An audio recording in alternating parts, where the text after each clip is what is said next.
All right. Hello and welcome to the second episode of the. I don't actually know what we're called yet. Anyways, I'm here with Will Liu and powerful wizard Matt Anderson. How are you guys? Mighty and powerful. I'm here. All right. Very eloquent, Will. Very eloquent. I feel like I expressed myself the way that I wanted to. So basically, today we're going to talk about Anderson. You becoming a judge, a level 2 judge recently, and you as a Magic player in general, as a pillar of the handsome Magic community in Sydney. A pillar. Oh, Yeah, it's oh, part of the handsome Magic Players Club. I didn't realize I was part of that club. You're the only member, that's why. That's probably why. Very exclusive. And we're going to talk to you about the upcoming World Magic Cup before you leave us in like a few days now. I'm leaving in a week. Yeah, good luck with that. Yeah, it'll be right. Or it won't, and we'll crush them next year. You're bringing in the dream team this year, right? Or close to. It's not bad. Like no, it's actually a pretty sweet team. The real issue is none of us live anywhere near each other, and I see PJX twice a year. I see Joe once a year. Sometimes twice if I catch him at a GP. That's definitely a powerful combination. Yeah, it's really sweet. Well, Anderson, when you went to the World Magic Cup in 2013 was it? Yeah, 2013. 2013. Did you have any issues with that with locality at all? Locality for us was actually really good because the team that year was Sasha Marketing, Justin Chung, myself, and one Melbourne player, Riley Knight. The three of us all living in Sydney made for really easy testing. We actually got a lot of sealed practice in. Yeah. How did you guys end up going in that tournament as well? We day two'd. We ended up going 1-2 in our second team sealed, so we didn't make it through the last round of constructed, but pretty good overall. Can't remember where we finished. Is that changing this year as well, Will? Do you know if that's a different system? I have no idea, and I will trust our captain to understand all of the admin stuff and the admin side. From what I've read, I don't think it is changing. The format should be roughly the same, where they do a team sealed followed by 4 rounds of constructed. Then they cut to top 32 teams for day two, which will be again another team sealed of a different format. Then more rounds of unified constructed, cut to top 8. Yeah, like it seems like it'll be fine. It'll presumably be the same. Are you guys actually preparing at all? Yeah, well, we're all getting there early because again, like geography is a real issue. We haven't really had a time or opportunity to meet and converse. Like we all we all talk to each other at GP Sydney because we were in the same city for once. But we're all getting there early. We're getting a testing house. We're testing with the Kiwis, and we've got a whole week, so I think we'll be okay. Oh, to get like a week of testing, is it? Yeah, pretty much. Like there'll be some time wasting and some de-stressing just before the tournament, I assume. But we'll spend a good chunk of the time testing and making sure that whatever we come up with is the best thing that we think we can come up with. I know the Kiwis have some good ideas lined up to share with us. I know I've got some. I'm assuming the rest of my team has got some ideas, at least hoping so. Does that mean you guys haven't spoken about your ideas yet? That is that may or may not be true. And it may or may Oh, not be great possible. preparation by Team Well, I've got some ideas jotted down in a notepad. I'm kind of gonna wing it with that chunk. Do you have a general idea of like deck composition at this point then? We understand some decks that are legal in the format. It's a good start. We know of some team compositions that make sense and are therefore worth testing against, like the Ataka Red, Eldrazi Green, payoff 3 to 4 color deck in the middle, which will Yep. it's either Esper Control or Abzan Aggro or Jeskai. Or rally, right? Yeah, or Rally. The issue with Rally is that the deck is so powerful, but it eats up a lot of the mana base. It doesn't eat up any playables because the deck's just garbage. Like Except it's for Jace. just full of commons. Now that card's rubbish. So you're not eating up many cards out of all the other decks except the entire mana base. So it works if you're playing like a Taka Red and Eldrazi Green on either side. But if you want to play another deck, then it becomes a lot harder. That's fair enough.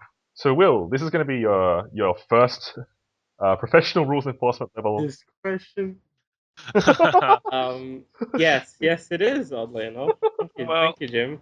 fortunately, Jim has played multiple professional rules level enforcement tournaments, as have I. That's good. Good to know. Yeah. Are That's yep. That's you prepared for I'm prepared for everything. Yeah. it? So, as like a quick quiz, can you tell us the difference between competitive and professional rules enforcement level? I know there are a bunch of minor differences, but I couldn't tell you what they are exactly. I think the only difference, like Anderson, you can tell me if I'm right or wrong on this one. It's that like spectators can't stop games, right? Spectators cannot stop games. There are a few other differences, just mostly in terms of how strict they are on policy enforcement. Things like looking around at the drafting table and everything like that. That Comprel people get away with like turning their head to the side to stretch or something, but professional rules level enforcement, you get in a lot of trouble. Okay, Just how strict all of the rules are. yeah, like it's just to a T. Yeah, basically. Okay, so let's get back to like the World Magic Cup here. Anderson, like, what advice can you offer to Will here, having played a World Magic Cup so far? Is there anything that you need to approach differently in that sort of team environment, like playing with like a captain, that sort of thing? How did that change it? There are actually quite a few differences I found in playing the team. So the year I went, our team had a bit of a cohesion issue between two of the players, um, which did create a lot of tension. And it meant that when we were organizing seating, we had to split them up. So it kind of dictated where our players sat. And it also meant that when one of the players was in the coaching role, that not all of our team was getting the same help from the coach. Right. And it created quite a few problems, especially when it came to deck designing and testing. There were quite a few interesting afternoons when we were trying to jam decks and come up with new ideas. Yeah, awkward times. Okay. So uh, I do really suggest that everyone gets along. It makes it so much easier. Well, we have the exact opposite issue where none of us know each other, so we can't really have like a bitter rivalry if we've never played together. So we've got that going for us, I guess. Well, if you're not trying to kill each other, you're probably in a better starting position than we were, which means you should, in theory, do better than us. Good luck. I plan on it. Yeah. Oh, thanks. I see. So, Will, you've definitely been jamming a lot of standard and sealed now, haven't you? Yeah, yeah. Have you just been jamming standard and sealed as per normal? Have you actually made any changes to accommodate during testing for what you might expect from a sealed from a team environment? So the decks I've been testing have been ones that would exist in the environment. I haven't been like ignoring decks that I don't think would exist. Like I don't expect a lot of Jeskai Black at the tournament because it eats up 12 relevant fetch lands, it eats up a lot of playables, and it leaves very little breathing room for the other two players and the other two decks. Um, but at the same time, whenever I run it into it online testing a deck, I don't exclude the results or anything. I just would, and it's fine, as long as you mark what you've played against, then you can look at it with a grain of, or you can take it with a grain of salt later on and figure out how your deck's doing. Hopefully, once we're testing in the house, we can discuss what we think will show up and be able to test appropriately. You sort of discounting Jeskai Black straight up because of the heavy fetch count and the relevant spells it takes from other decks as well. Do you think that Abzan is in a similar sort of boat there as well? Yeah, definitely. So the payoff for playing Abzan or Jeskai in standard is quite high. You get to play a bunch of very powerful spells, and there's nothing really stopping you other than your mana base. But in a format where your punishment is a lot worse in that playing all the best powerful spells and playing the best mana base to support those powerful spells isn't a thing you can do in the environment. It also takes away from two other people that are on your team and are actively working with you. So it's very different, and the payoff isn't that high. Like playing an aggressive deck with like powerful 1 drops, 2 drops, and 3 drops, people have been doing that since the dawn of time. Playing a slightly different one with slightly bigger creatures and completely distorting your team's chances of winning the tournament because the other two players are playing very like shallow pools and have to play very strict strategies because you wanted to play 4 Shambling Vents and 4 Windswept Heaths and no one else really had anything else. Jeskai Black has the same argument in that you can't play other powerful strategies, which means if you want to play a solid 4-color deck in the middle, your outer 2 decks suffer a lot and are very predictable. And the payoff isn't that high because Jeskai Black isn't crushing every single tournament. It's not guaranteed wins. It's just a solid deck in standard where everyone has access to every card in the card pool. I don't expect us to not play against Jeskai Black or Abzan Aggro or like Mardu Control, Esper Dragons, or any other like 3-color greedy deck. I just don't expect a lot of it. Yeah, it would just be like one of the 3 decks there. Yeah, like one of the 3 decks per team. Certain decks or certain like combinations of 2 3-color greedy decks are possible. If you play Abzan Aggro with no Shambling Vents and very warped removal, you can also play Esper Dragons. But then the last deck you have left over is most likely going to be like a red deck or a very slow Eldrazi deck, which is fine, but it's not bad. And I'm not quite sure of the Team Unified Standard dynamic. Like I've looked into it and I've thought about it, but it's mainly just in my head and what I think would make sense to me if I was to approach the format. So it'll be good to discuss it with everyone else and figure out, especially because Jason's played like two Magic Cups already, and this is his third. So he has a lot of experience in how the format works, and he can see what over the years. I assume he's been able to see what worked and what didn't. People playing like 2 bad decks and 1 really powerful deck probably wasn't as good as playing like 2 solid average decks and 1 like weird rogue deck that might work and might not. So hopefully he brings a lot to the table in that regard, given that the rest of us are amateurs to this tournament, and yeah, it should be fine. Yeah, it'll definitely be advantageous to have access to a player like Jason. It's a good thing to be able to get that sort of experience and that sort of insight, which I don't think Anderson, you didn't actually have anything like that, did you? Well, no, we went in more or less blind as the first run of this format for WMCs. When we went in, we were in a standard that happened to have a particularly strong standout deck, where it was a Jund deck at the time, because it just had so much value in it, so powerful.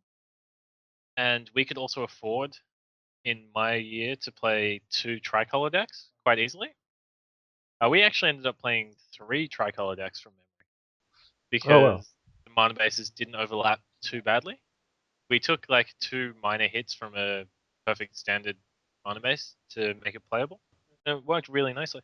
Well, can you remind me what the format was for you as well? Just trying to think. Everything was in it. So we had Or an Innistrad, right? Yeah, it was Return to Ravia Innistrad. It had Restos and Thragtusk, didn't it? It did. So the 3 decks we played were Jund, Mardu, Aristocrats, and Bant Aggro. Was the Bant Aggro deck the hexproof deck from that time? No, actually, it was a special deck that we came up with the help largely due to Jason. A brew. Yes, it was a brew. We called it Lizard Wizard Surprise. It was a Bant Undying aggro deck that used turn to rapid hybridization that turned them into frog lizards. So we played like Young Wolf, Stranglergeist, cards that had value when you killed them, and to avoid removal spells, we'd rapidly hybridize our dude and get more. We also had the evolved creatures. Yeah, Experiment 1, Cloudfin Raptor. Did Geist? Yeah, we still played Geist. So Geist the same track made it into the deck as well? Yeah, because you could hybridize your angel after damage.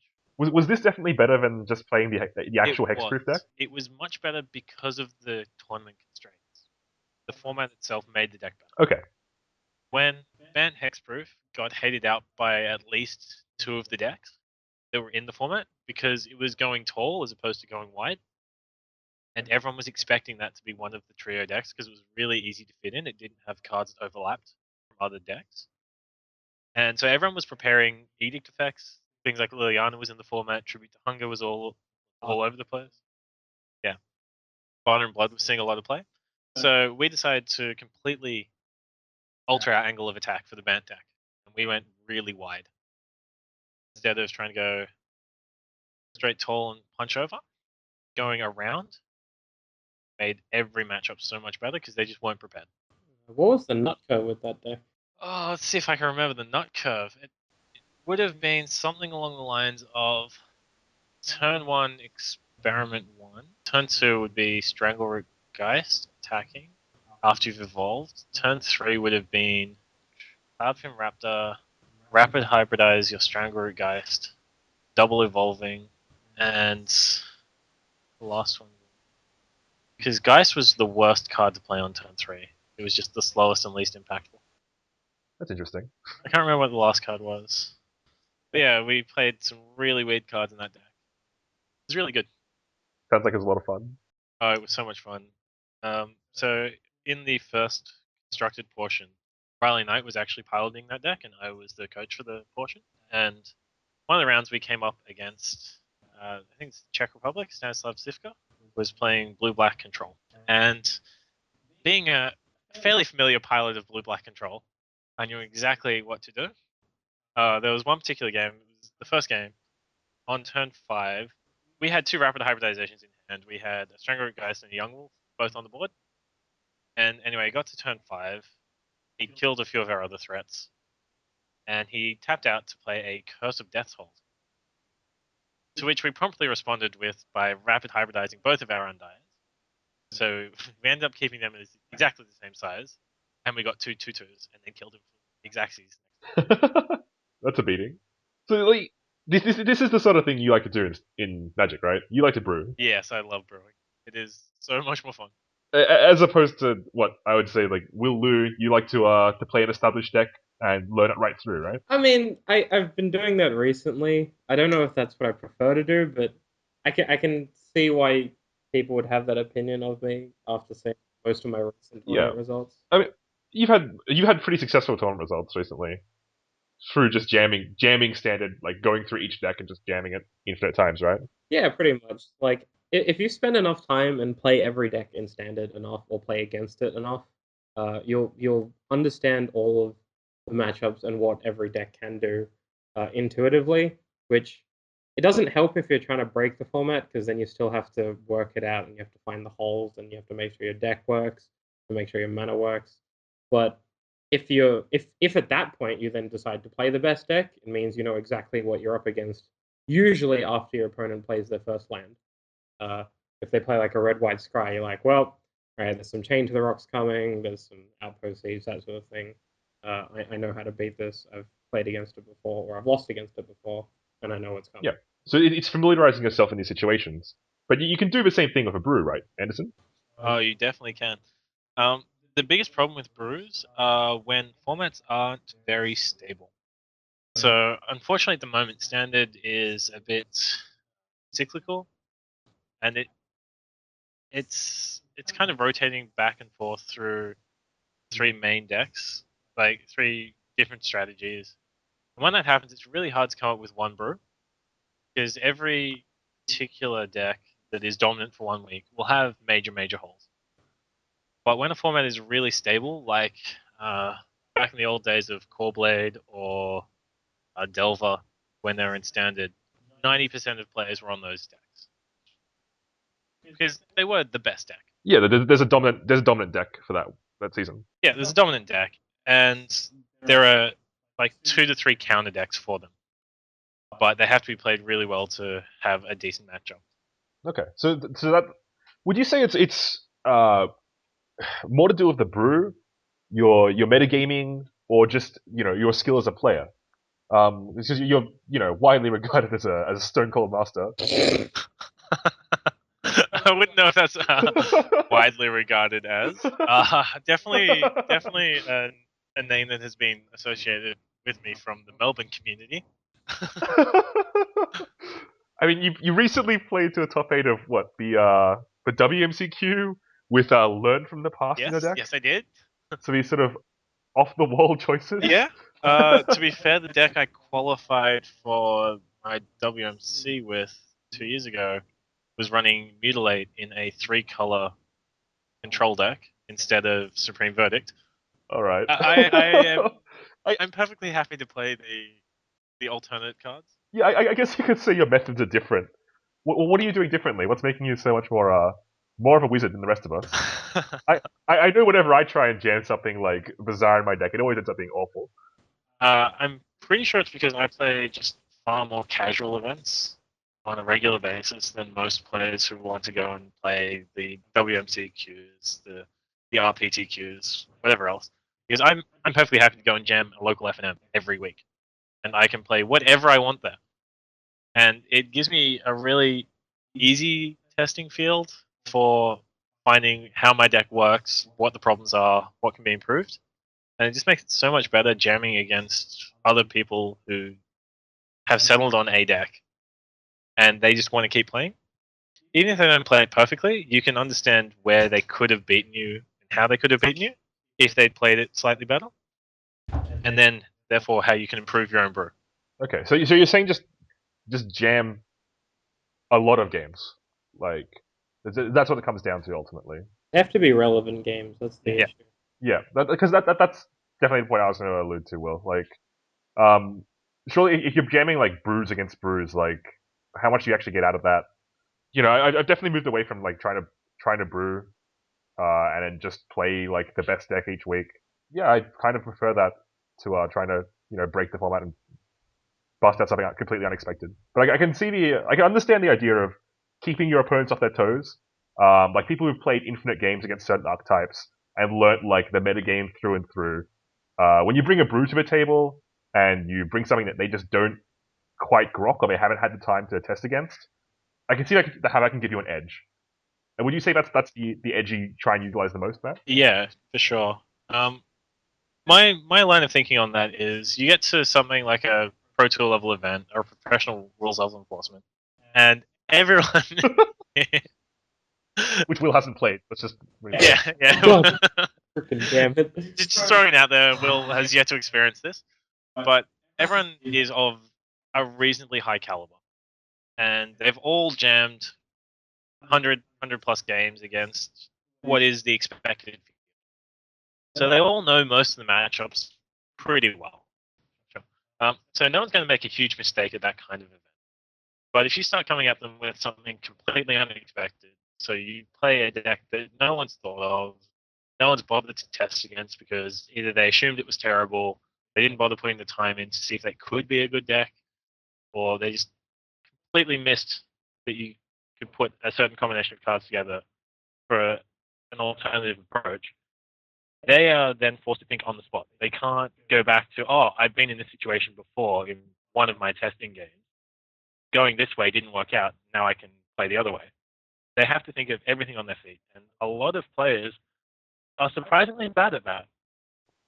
Will, would you say you're surprisingly bad at thinking on your feet? No, I'd have to disagree with that. Having okay, so yeah, I jam a lot of games usually on Mono, sometimes on paper if I'm bothered. And sure, I can see every situation come up between all the metagame decks. But at the same time, spending most of my free time just thinking about like if I'm trying to brew a deck or I'm trying to figure out what could be possible in a format, I'll just spend like the background of my mind thinking about a turn sequence that may or may not exist and may or may not work, and then play it against other decks. And like I run into a lot of weird situations, especially like playing cubes and stuff, playing older formats. I've run into pretty much like almost every situation I can think of that would be weird, and therefore I'd have to start like figuring out. Like for example, I've played against mono white enchantments in Legacy, playing Burn. He started the game with a white leyline in play. He then played a Circle of Protection red and some other things, and I eventually won the game with I think it was like two vortexes in play and a bunch of goblin guides that were on defense, and like one or two flame rifts that I managed to resolve once I managed to tap them low. That was difficult, but I've run into weirder spots before. I've played dredge without bridge from below. This happened in a vintage tournament where my opponent went turn one, crack Black Lotus, add a bunch of black mana, use it to Thoughtseize, and then surgical all my bridge from belows, and then I think it was Inquisition or Cabal Therapy, some variant, to take all my Narcomoebas. which basically meant after having sighted out all my Icarids that I couldn't get creatures in play, or so I thought. I managed to Raw Dog hardcast a bunch of Stinkweed Imps, which I then sacked with Dread Return to get back Sun Titan, and using that to bring back Stinkweed Imp so I could block Tarmogoyfs and not die, because these Tarmogoyfs were bigger than my Sun Titans, making sure that eventually I could attack with exactly lethal, mostly with flyers, because I didn't have zombies. I couldn't really Dread Return for value, because I'd be sacking 3 creatures to get 1. If it's a Sun Titan, then it's 3 creatures for 2. So, firstly, that's amazing. But secondly, when did Sun Titan make it into the dredge lists? It brings back Vintage. like Black Lotus. Yeah, this is vintage. Yeah, Is it actually? Is it seeing vintage Yeah, play? it's Is a that thing. actually a thing? it brings back Bazaar, which brings back your Bloodghast. It Really? means you can just blow people up really, really quickly. It doesn't have the restriction of Grizzlebrand, where you can run out, or you have to have dredges in graveyard. It's also like it's difficult to cast, but I have unfortunately cast multiple Sun Titans with a deck that has 4 colorless lands that don't make mana and like 8 lands that do. But no, I've cast at least 6 Sun Titans at Comprel with Moxen and Lotus Petal. Yeah, it's not fun. I'll definitely say that. Or, which was the sickest one, was adding mana with LED with a recall targeting myself on the stack, hoping to Raw Dog draw a Sun Titan off the top. That one was sick. But no, like if you play a lot of Magic, because I've been playing for like a million years, you play a lot of Magic, you play a lot of older formats, you play a lot of weird games, especially in Cube, where people do weird things and you have to think of card interactions up on the spot, and you build the combos like what's it called? Or an EDH where you have Chancellor of the Spires, the thing that like casts an instant or sorcery in their graveyard, and you target their Rite of Replication, and suddenly you have infinite 6/7 flyers, and they're like, what happened? We're playing Commander. Why am I dead? If you play enough Magic, eventually you can think on the spot, which I think was the original question. Yeah. Yeah. You're definitely talking about like not necessarily recreating the same situation, but creating situations which are relatable between formats. Yeah, and that's oddly enough like how a lot of people learn formats is just watching other Yeah. people play Magic, and they'll see things come up. They'll be like, okay, so instead of casting a turn 2 Hangerback Walker because it's not very good, this guy cast a turn 2 Silk Wrap targeting his opponent's Mantis Rider because he didn't want to take another 3 damage, even though the Hangerback Walker was his only proactive play, and he wants it in early and he can start ticking up early. He values the 3 life over it. So I have a quick question about that example. Why is it a turn 2 Silk Wrap targeting a Mantis Rider? Because you're on the draw and they neither the White Orchid do, or you missed land drops. There's lots of situations. I meant to say 2 mana. This is actually modern. They Simeon Spirit Guided out the Mantis Rider. Yeah, fair. that's possible. Or a Moxen. And you're playing Silk Wrap. Hey man, Silk Wrap's good in modern. It hits Tarmogoyf, it hits Scavenging Ooze, It it gets hits a Dark Replicate. Confident. Yeah, but everything gets a Replicate, like Tarmogoyf and Scavenging Ooze and Dark Confident. You can Silk Wrap their Snapcasters, so when they blow up your Silk Wrap, they get value because you're a nice guy like that. You can Silk Wrap their Hangerback Walkers. You can Silk Wrap 1/4 of a Lingering Souls, and when they blow it up, they don't get the token back. That's value. That's just value right there. Well, Matt, you wanted to play an off the ball different card in modern, right? Yeah. I think I'm now forced to play Silk Wrap in modern. You can almost Silk Wrap Liliana. Like, it's just a nut. You can discard it to Liliana when they have no target. And it pumps Goyf. It pumps Goyf. Yeah, and it pumps Goyf. That's like, how do you lose? That's just broken. Oh man, why are we doing this? If you Silk Wrap their Arcbound Ravager and they forget, you can get rid of their counters. Like, it's so sick. But I can't Silk Wrap the Inkmoth Nexus. I know how I can do it. Leyline of Anticipation. Does Silk Wrap say non-land creature just randomly? I doubt it. I doubt it. Okay. So yeah, you Might. can get the Inkmoth. I was gonna say, Anderson, you actually played Leyline of Anticipation in professional rules enforcement level, Yeah. which Will hasn't played yet. Oh my Yeah, I god. did. I'm pretty sure I'm the only person who's ever played it at that level enforcement. I played it in Worlds 2010 or 2011 in the modern event where I went 5-1 playing Leyline of Anticipation in my blue red controller. Oh man. So you've been playing for quite a Yeah. while now. You've done quite a bit. Do you want to give us like a quick rundown of like your achievements so far in Magic? As a Stone Cold Wizard. Stone Cold Master, Will. Stone Cold Master. Oh, I'm sorry. I'm sorry. I know. The best Stone Cold Master is casting Wrath of God at Worlds in my opponent's combat step to take out 3 manlands, 2 Goyfs, Knight of the Reliquary, and a Noble Hierarch. Oh my god. Jamming. Oh my god. I don't even know how to grok that. Like. It's okay, because I followed it up with an end of turn Jace Beleren, so untap and then pick up Jace. I mean, that's the best kind of Jace Beleren. Is an end of turn Jace Beleren.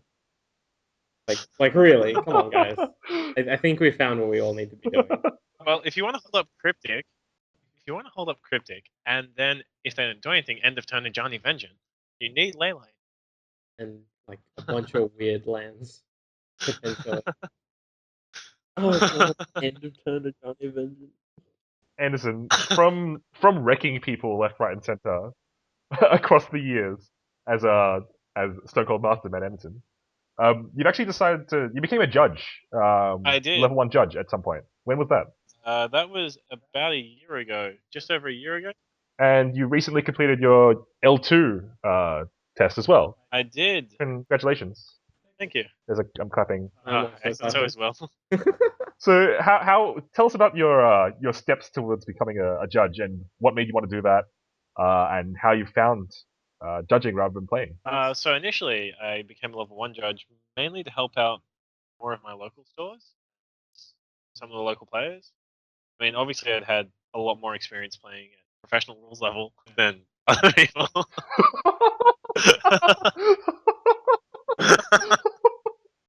But yeah, I kind of became a level 1 judge to help out around my local game stores and just allow other events to happen. And when people had questions that they didn't know because they haven't been playing for long, to get proper answers from someone who they could feel they could trust and was vaguely qualified to answer. And then I went and judged. The first event I actually judged, believe it or not, was a WMCQ. That was interesting. Did you walk around telling people that you've been on the team multiple times at that point? No, I didn't. I should have. He told me, like, round 3, just stood over me and talked about it. Yeah, but that's Will. That's fine. Will doesn't I mean, count. Will, how else are you going to learn about professional rules enforcement? Oh my god. Yeah. Then earlier this year, I went and did my L2s. So there's a slight difference between being an L1 and L2 judge. Mainly the amount of responsibility you have and what events you're allowed to judge. Slash forced to judge. Forced to judge. The WMCQ, the modern one. I vaguely remember a conversation saying, I really, really, really don't want to have to judge this event. Yeah, that happened because this was actually before I made a level 2. The event was far bigger than expected, and they needed another judge. And I happened to be there. Planning on playing, but that's alright. It also had nothing to do with the fact that your L2 test was like the week after or something, right? It was fairly soon after, yeah. So how is being a level 2 judge going for you? Like, how different is it from being a level 1 judge? And would you recommend all L1s push to become L2? I would definitely suggest that there are some L1s who should definitely push for L2. I wouldn't suggest all L1s do it, mainly because if you're judging to help out a local store, that's great. If you're actively enjoying judging, by all means, you should definitely push for L2. Being an L2 means that you can judge at far larger events, so things like the GPs. You can judge more or less any GP around the world. So you can apply to judge as an L2 and get paid to travel around the world. It's great. With the stores being an L2, you'll find you're approached a lot more because with the PPTQ system that's now up, L2s are required to be a judge, L2 plus, as a head judge for these events. So not having access to a whole lot of L2s in any given region means that if you become an L2, you'll definitely get a lot more judging opportunities. As a judge, Anderson, would you say you're equipped to answer any judge question that I might throw at you? I see. Any? No, most. Yes. Okay. So I'm just waiting for the obscure rules question that you're about to throw. yeah, I'm gonna throw an obscure rules question at you, I guess. Will, you can also jump in on Is this it one. humility or philosophy? No. It's much Oh, much can better. I? It actually involves a new preview card that came out today, I think. I have not seen any of the preview cards from today. Okay, so my opponent has 2 McKindy slide runners, and on my side of the field I have a Goblin Sledder.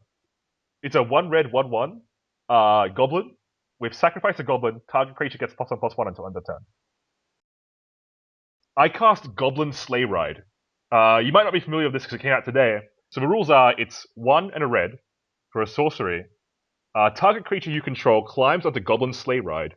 You slide them on their merry way. If the creature stayed on, it deals damage equal to its toughness to each other creature touched during the slide. So if I cast that targeting my Goblin Sledder and slide it towards my opponent's McKindy Slide Runners, and it makes it to the other side, what happens? Firstly, I'd want to know what event you're playing in, Christmas Legacy. what rules level enforcement you're actually playing. Professional rules enforcement level.